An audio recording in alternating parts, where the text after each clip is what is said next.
එතකොට බුදුරජාණන් වහන්සේගේ පළවෙනි ගුණේ තමයි පින්වත්නි අපි කියන්නේ ඉතිපිසෝ භගවා අරහං. ඉතිපි කියන්නේ මෙසේ, සෝ කිව්වේ ඒ. හෙතෙම ඒ භාග්‍යවතුන් වහන්සේ සෝ භගවා අරහං. අරහං කියන්නේ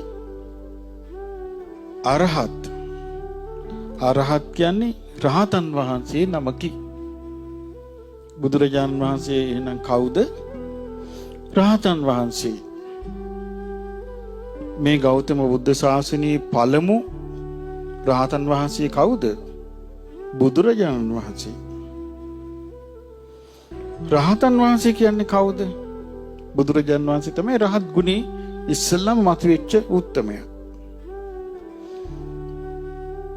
සාමාන්‍ය මේ ලෝකේ අපි මේ සංසාරේ යන්න හේතු වෙලා තියෙන්නේ කරුණු තුනක් නිසා. මොනවද ඒ කරුණු තුන? රාගයත්, ද්වේෂයත්, මොහයත්. රාගය කියන්නේ ඇලීම. අපේ හිත ඇහෙන් දකින රූපයට ඇලෙනවා. කනින් ඇහෙන ශබ්දයට හිත ඇදිලා යනවා. ඇලෙනවා කියන්නේ හිත ඇදිලා යනවා. නාසයට දැනෙන සුවඳට සිත ඇදිලා යනවා. දිවට දැනෙන රසයට සිත ඇදිලා යනවා. කයට දැනෙන පහසට හිත ඇදිලා යනවා. මේ ගැන හිතේ හිතවිලි එනකොට ඒකට හිත ඇදිලා යනවා. ඒකට මොකද්ද අපි කියන්නේ? රාගය නැත්නම් ලෝභය. ඒ වගේම හිතේ තියෙනවා තව ලක්ෂණයක්. මොකක්ද? හිත ගැටෙනවා. ගැටෙන එකට කියන්නේ ද්වේෂය. ඊළඟට තව ලක්ෂණයක් තියෙනවා රැවටෙනවා. ඇහැට පේන දේවල් වලට අපි රැවටෙනවා. කනට ඇහෙන දේවල් වලට රැවටෙනවා. නාසයට දැනෙන දේවල් වලට රැවටෙනවා. දිවට දැනෙන දේවල් වලට රැවටෙනවා. කයට දැනෙන දේවල් වලට රැවටෙනවා. මනසට හිතෙන දේවල් වලට රැවටෙනවා. මේ රාග දේශ මොහය යමෙකුගේ සිතේ නැත්තරම නැති වුණාද? ඒ කියන රහත්. රාගය හටගන්නෙත් නැහැ. ද්වේෂය හටගන්නෙත් නැහැ. මොහය හටගන්නෙත් නැහැ.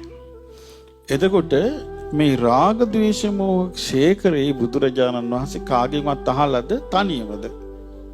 තනියම. දැන් බලන්න මේ බුදුගුණ තෝරපු ලස්සන. උන්වහන්සේ සම්මා සම්බුද්ධත්වයටපත් උනේ. නමුත් බලන්න බුදුගුණ පටන් ගන්නේ සම්මා සම්බුදු ගුණෙන් නෙමෙයි. අරහං ගුණෙන්. රාග දේශ මොහ නැති. දැන් බලන්න ඔබ හිතන්න මේ ලෝකෙ මොනතරම් ආගම් තියනවද? රාග දේශ මොහ නැහැ කියලා තමන් ගැන කියපු වෙන කවුරුවත් නැහැ වෙන ආගම් වල. අනිත් හැම එකකම තියෙන්නේ අනිත් ආගම් අදහන අය. ඒ ආගම් අදහන එක නවත්තන්න බයයි. ඇයි බය? දඬුවම් දෙයි කියලා. ඒ ආගම් අදහන අය ඒ ආගම් ඇදහිල්ල නවත්තන්න බය දඬුවම් දෙයි කියලා.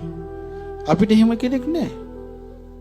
ඇයි අපේ බුදුරජාණන් වහන්සේ අපිට කොක්ක ගහගෙන බලන් ඉන්නවද? මං සරණ ගිහිප එකක් කො ඉන්නවද කියලා? නෑ. ඒ රාග දේශ මොහ නැතිකම අපිට නිර්භයව බය නැතුව අදහන්න පුළුවන් ශාස්ත්‍රඥ වහන්සේ නම. මේක ලෝකෙ වෙන කිසි කෙනෙකුට නෑ. තෙරුවන් සරණ ගිහිප අපිට තමයි. ඒ ලාභය තියෙන්නේ. එතකොට බුදුරජාණන් වහන්සේගේ අරහං ගුණේ රාග දේශ මොහ නැති වුණාට පස්සේ උන්වහන්සේ පූජනීයයි. වැඳුම් ලබන්න සුදුසුයි.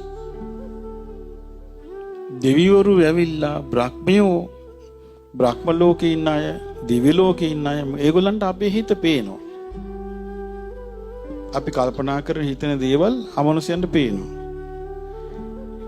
නමුත් බුදුරජාණන් වහන්සේ භාවනා කරද්දී අරහත් ඵලය සුවයෙන් ඉන්නකොට, නිකලෙස් සුවයෙන් ඉන්නකොට කිසිම දෙවියෙකුට බඹෙකුට හොයන්න බෑ මොකක්ද මේ තියෙන අරමුණ කියලා. ඒ රාග දේශ මොහ නැති නිසා. ඒ නිසා උන්වහන්සේ පූජනීයයි. උන්වහන්සේ මේ ලෝකේ මේ වැඳුම් පිදුම් ලැබීමට ඒකාන්තයෙන් සුදුසුයි. එතකොට පින්වත්නි අපි සරණ ගියපු ශාස්ත්‍රුන් වහන්සේගේ ওই ලක්ෂණේ මේ ලෝකේ වෙන කිසිම ආගමික ශාස්ත්‍රවරයෙකුට නැහැ. දැන් අපි ගත්තොත් අපි දැන් මේ කාල බෞද්ධ වෙලා දැන් අපි දෙවිවරුත් අදහනවනේ. අපි මේක එක දෙවිවරු මිනිස්සු අදහනවනේ නේද? කතරගම දෙවියෝ අදහනවා, විෂ්ණු දෙවියෝ අදහනවා, පත්තිනි මෑණියෝ අදහනවා, සෝනියන් අදහනවා. එහෙම තියෙනවනේ. ඒගොල්ලෝ රාග දේශ මොහ තියෙන ඇයිද නැති ඇයිද? රාග දේශ මොහ තියෙන අපි ඒගොල්ලන් අදහනවා. ඇත්ත වශයෙන්ම අපි කියමු ඔන්න කෙනෙක් එහෙම අදහනකට ඒගොල්ලෝ නෙමෙයි අපිට සම්බන්ධ වෙන්නේ. ඒගොල්ලෝ ගාව ඉපදිලා ඉන්න අපේ කවුරු හරි ඥාති භූතේ. එයා ඉන්නේ කොහොමද අපිට කෙලෙස් සහිතවද කෙලෙස් නැතුවද? කෙලෙස් සහිතව ඉන්නේ. වැරදිච්ච ගමන් චටෝස් පටෝස් ගාලා ගහනවා. ආයෙ ඉතින් බේරිලි නෑ. ඒ නිසා දැන් බලන්න ඉතින් දෙවිවරු ඒව අදහන අය පොඩ්ඩක් යහම වෙනකොට දේව කෝප කියලා මහා දුකට කරදරයටපත් වෙන්නේ නැද්ද? පත් වෙනවා. මේක එහෙම එකක් නෑ. මේකේ වැරද්දක් කළොත් එයාට කර්ම විපාක ලැබෙන්නේ. දැන් බුදුරජාණන් වහන්සේ ගැන බොරු කිව්වොත් ඒක Tamanට කර්ම විපාක ලැබෙන්නේ. ඒක උන්වහන්සේ කරනවා නෙමෙයි. ඒ නිසා පින්වත්නි පළවෙනි බුදු ගුණේ තමයි බුදුරජාණන් වහන්සේ නිකලෙස්. එතකොට ඒකට අපි හිත පහදින්න ඕනේ. ඒකේ හිත පහදවා ගන්න ඕනේ.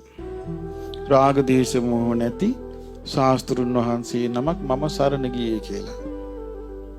එහෙනම් අපි හිත පහදවාගෙන මෙහෙම කියමු. සාදු සාදු සාදු. ඒ භාග්‍යවත්තු අරහත්තු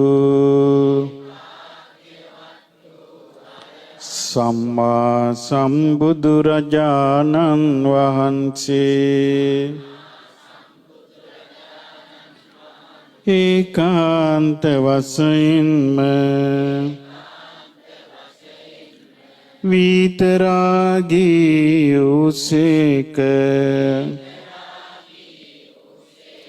විත දෝසී උසේක විත මොහී උසේක සියලු ලෝඇසියන්ගේ ආමිස පූජා ප්‍රතිපත්ති පූජා සියල්ලටම සුදුසු වනසේක. මෙසේ අරහං ගුණ ඇති